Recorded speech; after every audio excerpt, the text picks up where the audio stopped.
আসসালামু আলাইকুম বন্ধুরা, তোমরা সবাই কেমন আছেন? আশা করি অনেক অনেক ভালো আছেন। আমিও আলহামদুলিল্লাহ ভালো আছি। তো আজকের লাইনটা হবে প্রবাসী ভাই বোনদেরকে নিয়ে, প্রবাসীদেরকে নিয়ে। আমরা আমরা যখন বাড়ি ছাড়ি তখন আমাদেরকে সর্বপ্রথম থাকতে হয় বাড়ি। মা বাবা বোন আত্মীয় স্বজন ছাড়ে আসতে হয় এই দূরপ্রবাসে। দূরপ্রবাসে আসার পর মায়ের মূল্য কতখানি আমরা সেটা বুঝতে পারি। মায়ের মূল্য মাকে ছাড়া দূরপ্রবাসে আমরা কিভাবে থাকি সেটা আমরা বুঝতে পারি। মায়ের ভালোবাসা পাই না, মায়ের রান্না করা খাবার আমরা খেতে পাই না। আমাদেরকে নিজে সকালে উঠে রান্না বান্না করে খাওয়ার পরে ফের কাজে যেতে হয়।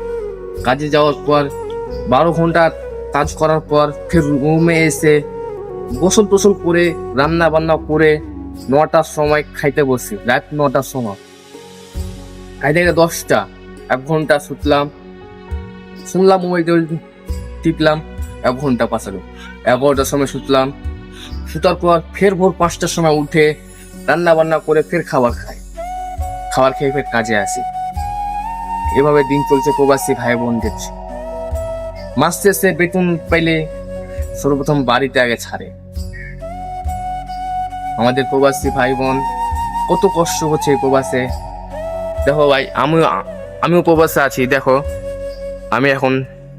আমিও প্রবাসে আছি। আমি এখন আছি চেন্নাইতে।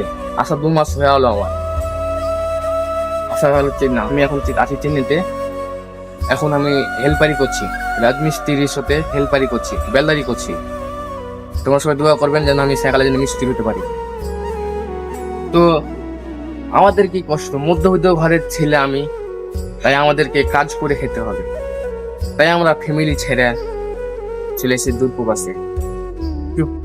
কি করবো ভাই, পেটের ভাত তো জোগাড় করতেই হবে। বয়স বেশি নয়, 15 বছর 14 বছর আমার বয়স, তাও চলে এসেছি। দায়িত্ব কখনো বয়স দেখে মানে না।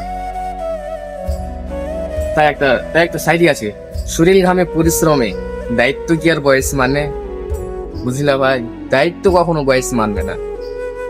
তো তোমাদেরকে আর কি বলবো, রাজমিস্ত্রির সাথে আমি হেল্পারি করি। আশা করি কোনো কাজকে ছোট করে দেখা উচিত নয়। আমাদেরকে সব কাজই সমান।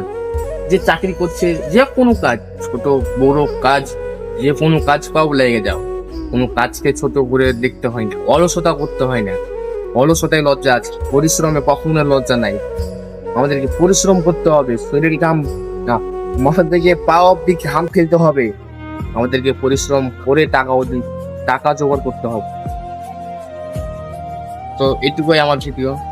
আশা করি ভালো থাকবেন আর এই ভিডিওটা শেয়ার করবেন। আসসালামু আলাইকুম।